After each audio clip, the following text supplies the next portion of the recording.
दी गई खबर के अनुसार आईपीएल 2025 के चौथे मैच में पहली बार महेंद्र सिंह धोनी के माता पिता को चेन्नई सुपर किंग्स का मैच देखने स्टेडियम पहुंचने की खबर ने प्रशंसकों के बीच हलचल और बेचैनी पैदा कर दी है। ये मैच दिल्ली कैपिटल्स के खिलाफ चेपॉक स्टेडियम में शनिवार 5 अप्रैल को खेला जा रहा है। जियो हॉटस्टार के एंकर ने मैच शुरू होने से पहले इस बात का खुलासा किया कि धोनी के माता पिता मैच देखने आए हैं। इसके बाद जब उन्हें टीवी स्क्रीन पर देखा गया तो धोनी के प्रशंसकों का डर और बढ़ गया कि कहीं वे अपने प्रिय थाला को आखिरी बार क्रिकेट के मैदान पर तो नहीं देख रहे हैं। खबर में बताया गया है कि धोनी को चेन्नई के प्रशंसकों से बहुत प्यार मिला है। जब 2008 में चेन्नई सुपर किंग्स ने उन्हें खरीदा था, उन्होंने टीम को 5 बार चैंपियन बनाया है। इस दौरान उनके माता पिता कभी कोई मैच देखने नहीं आए थे। अब उनका अचानक इस तरह आना ये अटकलें लगाने के लिए काफी है कि शायद ये धोनी का आखिरी मैच हो सकता है। धोनी आज भी आईपीएल के सबसे सफल कप्तान हैं और ये संभावना जताई जा रही है कि उनका ये रिकॉर्ड उनके संन्यास के बाद भी हमेशा के लिए बरकरार रहेगा। इसलिए खबर के अनुसार धोनी के माता पिता का पहली बार आईपीएल मैच देखने आना उनके संभावित रिटायरमेंट की अटकलों को हवा दे रहा है। लेकिन ऐसा चेहरा ऐसा कि देखने वालों के मन में श्रद्धा जग जाए।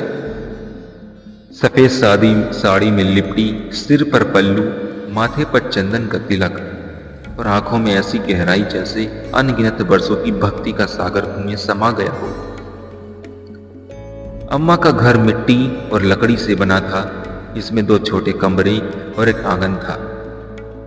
आंगन में तुलसी का चौरा बना हुआ था, जिस पर हर सुबह अम्मा दीपक जलाती और जल चढ़ाती। तुलसी चौरे के पीछे एक छोटा सा मंदिर था, जिसमें पीतल की श्री कृष्ण मूर्ति रखी थी। पीताम्बर पहने, मोर पंख लगाए, हाथ में बांसुरी। यह मूर्ति अम्मा को उनकी माँ से विरासत में मिली थी। माँ अक्सर कहती, ये मूर्ति सिर्फ धातु नहीं, ये मेरे श्याम का घर है। गांव के लोग अम्मा को बहुत मानते थे। कोई अपनी बेटी की शादी में शुभकामना लेने आता, कोई खेत में बुआई से पहले आशीर्वाद लेने आता।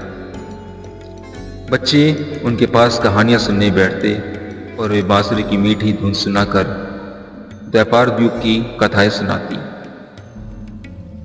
एक दिन गांव के बच्चे उनके आंगन में इकट्ठा हुए।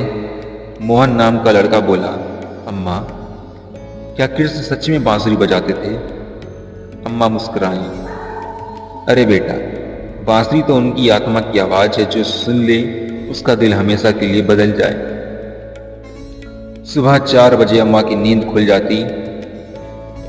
वह गंगा स्नान के लिए निकलती, जहां हल्की सी धुंध और ठंडी हवा चल होती।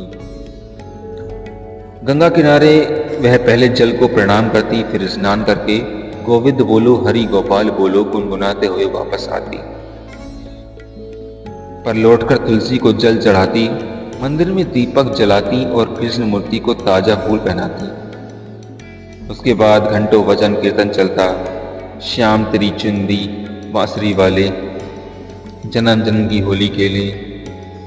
गांव वाले अक्सर पूछते, अम्मा, कृष्ण तो द्वापर युग में हुए थे, अब कैसे आएंगे? अम्मा हंसकर कहती, भक्ति में समय का कोई बंधन नहीं होता बेटा। युग बदलते हैं लेकिन भगवान का प्रेम नहीं बदलता। अगर दिल सच्चा है तो श्याम आज भी आ सकते हैं। उनकी ये बातें सुनकर कुछ लोग प्रेरित होते तो कुछ मजाक उड़ाते, लेकिन अम्मा को किसी की परवाह नहीं थी। उनका विश्वास अटूट था। यह था पहला अध्याय, जिसमें मैंने आपको अनंतपुर गांव, वहां के माहौल, अम्मा का घर, उनकी दिनचर्या, उनके विश्वास का विस्तार बताया। अब चलते हैं अध्याय दूसरे में। अध्याय 2। सन 1917 का समय भारत के लिए कठिन था। अंग्रेजी राज पूरे देश पर हुकूमत कर रहा था। शहरों में आंदोलन शुरू हो चुके थे, लेकिन गांव में लोग अब भी खेतों और मेहनत में डूबे हुए थे। अनंतपुर जैसे छोटे गांव तक राजनीति की लहर बहुत धीमे धीमे पहुंचती थी। गांव का जीवन साधारण था, लेकिन अचानक उस साल परिस्थिति बदल गई। गर्मी इतनी बढ़ पड़ी कि गंगा का जल स्तर घटने लगा। तालाब सूख गए, कुएं में पानी नीचे चला गया। खेतों में गेहूं और सरसों की फसल अधूरी रह गई। मवेशियों के लिए चारा नहीं था, लोग खुद को खाने के लिए अनाज बचाने लगे। इन सब के बीच अंग्रेजी सफर और उनके कर्मचारी गांव-गांव घूमकर टैक्स वसूलते थे। हर किसान को उपज का हिस्सा देना होगा, यह उनका आदेश था, चाहे खेत में अनाज उगा हो या नहीं।